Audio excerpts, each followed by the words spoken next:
안녕하세요. 시온성 가족 여러분, 토요일 아침입니다. 오늘도 말씀으로 시작하시는 성도님들의 삶에 하나님의 은혜가 함께 하시기를 축복합니다. 아침에 비가 많이 오네요. 빗소리 들으면서 오늘 하루도 힘차게 기도로 말씀으로 시작하시겠습니다. 기도하시겠습니다. 사랑의 하나님 감사합니다. 오늘도 이 아침, 오늘 하루를 말씀을 가지고 우리가 말씀을 나누면서 예배자의 삶에 대해서 다시 한번 체크하고자 합니다. 오늘 함께 하셔서 말씀 속에서 우리의 삶을 인도하여 주옵소서. 예수님 이름으로 기도했습니다. 아멘. 말씀은 창세기 8장 20절에서 22절 말씀입니다. 노아가 여호와께 제단을 쌓고 모든 정결한 짐승과 모든 정결한 새 중에서 제물을 취하여 번제로 제단에 드렸더니 여호와께서 그 향기를 받으시고 그 중심에 이르시되 내가 다시는 사람으로 말미암아 땅을 저주하지 아니하리니 이는 사람의 마음이 계획하는 바가 어려서부터 악함이라.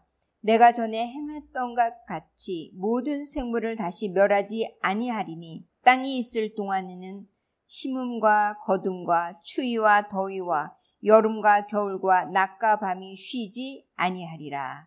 아멘. 여러분, 이 말씀 다 아시는 대로 노아 홍수 이후에 방주에서 나와서 노아가 하나님께 제단을 쌓고 번제를 드리는 장면입니다. 21절 말씀에 하나님께서는 그 번제의 향기를 받으시고 하나님께서 다시는 땅을 저주하지 않겠다고 노아에게 약속하시는 부분입니다.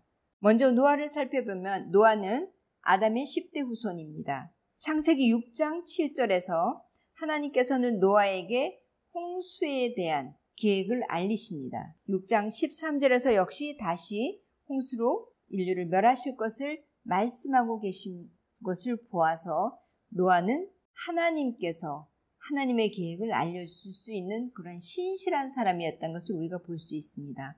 세상이 다 심판을 당하고 하나님께서 지면에 쓸어버리겠다고 하셨지만 6장 8절에서 하나님께서는 노아에게 은혜를 주십니다. 그러나 노아는 여호와께 은혜를 입었다라고 나오고 있습니다. 6장 9절 말씀에 보면 노아는 의인이요 당대의 완전한 자라 그는 하나님과 동행하였으며 라고 말씀하고 있습니다. 하나님께서 인류를 향한 계획을 노아에게 말씀하실 정도로 노아는 하나님과 동행하는 자였고 의인이었고 완전한 자였습니다. 홍수의 계획 속에서 하나님께서는 노아에게 언약하십니다. 그리고 6장 19절과 20절에서 생명을 보존할 수 있도록 보존하라, 보존케 하라라고 명령하시는 부분이 있습니다. 22절 말씀에 노아가 그와 같이 하여 하나님이 자기에게 명하신 대로 다 준행하였다라고 나오고 있습니다. 노아는 당대의 의인이요 당대의 완전한 자요 하나님과 동행하는 하나님의 사람이었습니다. 하나님의 인류를 향한 계획을 나눌 수 있을 정도로 노아는 하나님 앞에 인정받는 자였습니다. 오늘 8장 15절에서 하나님은 노아에게 방주에서 나오라라고 말씀하고 있습니다. 새벽 예배 올라가는 영상이 짧기 때문에 본문을 다 읽지 않지만 여러분께서는 노아 방주에 대해서 노아의 홍수에 대해서 그 나오는 부분을 다 함께 오늘 좀 묵상하시면 좋을 것 같습니다. 8장 15절에서 방주에서 나오라라고 말씀하셨습니다. 그래서 가족들이 다 나왔습니다. 저는 이 구절을 옛날에 상상을 하면서 홍수를 다 지나가고 방주에서 나왔을 때 노아의 기분이 어땠을까? 나만 살아남아서 기분이 좋았을까? 10년 감수했네 했을까? 이런 생각을 많이 해봤습니다. 어렸을 때 관점하고 젊었을 때 관점하고 조금 나이가 들어서 관점이 약간 틀려졌습니다. 사역을 하면서 노아의 심정이라고 표현하고 싶습니다. 노아의 심정이 어땠을까? 방주 안에서 노아의 심정은 어땠을까? 이런 생각을 종종 합니다. 나만 살아남아서 우리 가족만 살아남아서 하나님이 우리는 살리셨구나라는 교만에 빠져 있지는 않았을 것이 100% 그런 교만은 없었을 거라고 생각합니다. 그럼 노아는 방주에서 나왔을 때 어떤 심정이었을까요? 처음부터 다시 시작해야 되는 거죠. 하나님이 창조하신 자연 속의 그 질서는 그대로 유지되지만 거기서부터 다시 시작해야 되고 농사도 시작해야 되고 목축업도 시작해야 되고 방주가 있지만 집도 지어야 하고 할 일이 굉장히 많았겠죠. 노아는 방주 속에서 그냥 시간만 보내지 않았을 거라고 생각합니다. 인류가 물론 멸망당하는 시간 속에서 노아는 하나님을 더 묵상하고 하나님을 더 의지했을 거라고 저는 생각합니다. 기도하고 노아 홍수 이후에 어떤 계획을 세울까라고 하나님께 기도했을 거라고 저는 생각합니다. 여기서 제가 여러분과 함께 나누고 싶은 것은 방주에서 나온 노아는 걱정하지 않고 염려하지 않고 생존과 생계를 먼저 생각하지 않고 하나님께 제단을 쌓고 번제를 드립니다. 이 부분을 오늘 주목하고 싶습니다. 제가 매주 토요일마다 새벽 예배를 인도하는데 다음 날이 주일이기 때문에 예배자의 삶, 예배자의 자세, 예배의 회복에 대해서 여러분과 나누고자 한다고 지난주에 말씀드렸습니다. 그래서 오늘은 예배자의 삶에 대해서 여러분과 나누고 싶습니다. 방주에서 나오자마자 그는 하나님 앞에 제단을 쌓고 번제를 드렸는데 하나님께서는 21절에 그 향기를 받으셨다라고 되어 있습니다. 노아의 제단을 쌓고 번제를 드린 것은 감사의 예배였습니다. 얼마나 감사했을까요?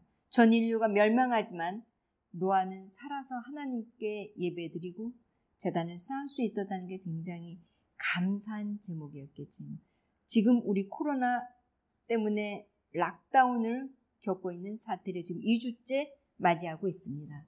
어제 금요일부터는 은행에 대한 것도 풀리고 많은 것이 조금씩 풀려가는 시스템을 보지만 그래도 여전히 우리의 삶 앞에서는 락다운, 코로나 여러 가지로 우리가 고민해야 될 삶의 부분이 많습니다.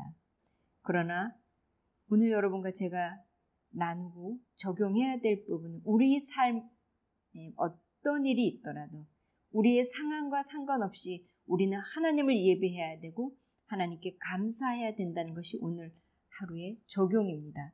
내일 주일을 준비하는 우리의 자세입니다. 노아는 제단을 쌓을 때, 번제를 드릴 때 하나님께 어떤 마음으로 드렸을까요? 은혜에 대한 고백은 아닐까요? 모든 사람이 인류를 지면에서 쓸어버릴 때 노아의 가족은 살아남아서 나만 인정받아서 기쁜 것이 아니라 주님께서 나를 살려주시고 우리를 살려주신 것에 대한 은혜에 대한 고백이 아니었을까요? 감사였다고도 생각합니다. 또 그렇게 역사하시는 하나님을 높여드렸다는 고백이었다고 생각하고 싶습니다. 하나님을 인정하는 고백이었습니다. 주님은 그것을 받으셨습니다. 주님이 받으시는 진정한 예배, 제사는 무엇일까요? 우리 심령 안에 하나님을 향한 고백입니다. 은혜에 대한 고백, 감사에 대한 고백, 그분을 높이 올려드리는 경배, 하나님을 묵상하고 하나님을 인정한 우리 자신의 고백이 들어간 그 예배를 주님은 기뻐 받으십니다. 한 사람 노아, 사람으로서 인간으로서 노아 홍수 이후에 달라진 상황을 바라보면서 염려했을 수도 있고 좌절했을 수도 있습니다. 노아의 가족만 남아 있었으니까요. 그러나 그는 하나님께 가장 먼저 제단을 쌓습니다. 오늘 여러분 토요일 아침 말씀으로 시작하고자 일어나시자마자 새벽 예배를 기다리시고 또 아침에 세수하시고 아침 예배를 기다리시는 성도님들, 이 예배를 통해서 이 말씀을 통해서 하나님이 여러분의 하루의 말씀으로 시작하는 하루를 얼마나 기뻐 받으실까 한번 생각해 보시기 바랍니다. 어떤 것보다도 우리가 오늘 하루를 말씀으로 하나님을 묵상함으로 시작함에 대한 그 축복이 얼마나 클까요? 예배는 그런 것입니다. 내 삶을 가장 우선순위에 하나님께 먼저 드리는 것, 가장 먼저 우리가 하루에 눈을 떴을 때 할 수 있는 것, 그것이 기도와 찬양과 말씀과 하나님께 드려지는 시간입니다. 제가 이 말씀을 준비하면서 시편 57편을 묵상했습니다. 목숨이 어렵고 늘 도망자의 신세에서 아둘람 글에서 다윗은 하나님 앞에 고백합니다. 하나님, 내 마음이 확정되었사오니 내가 노래하고 찬송합니다. 그는 작정했습니다. 확정했습니다. 어떤 상황에서든 모든 상황에서 주님께 찬양하리라고 작정하며 비파와 수금을 깨우고 새벽을 깨우는 그의 결심하는 그 모습, 하나님을 예배하고 하나님을 찬양하겠다고 하는 그 모습과 더불어 감사로 하나님 앞에 나아가기로 작정합니다. 오로지 주님의 영광이 온 세계에 높아지기를 원하는 고백을 시편 57편에서 다윗은 하는 모습을 보며 노아의 모습을 보며 공통점이 있었습니다. 그들은 어쩌면 정말 하나님께 감사하기 힘들었을 수 있고 상황만 바라본다면 낙담했을 수 있었습니다. 그러나 믿음으로 상황을 바라보지 않고 하나님이 앞으로 역사하실 것에 대해서 지금까지도 역사하셨고 이제까지도 우리를 지켜주셨던 그 하나님, 역사의 주관자 하나님, 자연 질서의 주관자의 하나님께서 역사하실 것을 믿음으로 감사로 바라보며 이들은 하나님께 작정하고 찬양하고 기도하고 예배드리는 모습이 노아와 다윗의 공통점이었습니다. 다윗뿐 아니라 노아뿐 아니라 성경에 나오는 모든 바른 리더들의 삶의 모습은 바른 예배자였습니다. 어떤 곳에서든 어떤 상황에서든 상황과 부딪혀서 낙담하지 않고 상황과 부딪혀서 고민하지 않고 하나님께 먼저 예배드리는 자가 하나님의 나라의 역사의 주관자 되신 하나님 앞에 쓰임받는 모습을 우리는 많이 봅니다. 우리가 크게 노아처럼 다윗처럼 그렇게 쓰임받고 안 받고가 중요한 것이 아닙니다.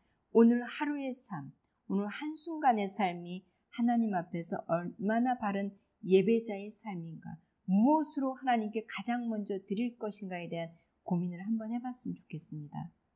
주일을 준비하면서 오늘 노아의 모습, 방주에서 긴 시간을 지나고 나왔을 때 가장 먼저 하나님께 제단을 쌓고 번제를 드렸던 노아처럼 아둘람굴에서 하늘을 바라볼 수 없었지만 아둘람굴에서 하늘을 바라보며 하나님을 바라보며 고백하는 그 모습, 감사의 모습, 감사의 제사가 오늘 여러분과 저의 삶에 계속되어서 주님께서 원하시는 예배자의 삶, 진정한 예배자의 모습으로 갖추면서 오늘 하루도 열심히 살아내길 예수 그리스도의 이름으로 축복합니다. 기도하시겠습니다. 사랑의 하나님 감사합니다. 오늘도 하나님 우리가 노아의 삶을 보면서 하나님 앞에 기도하고 작정합니다.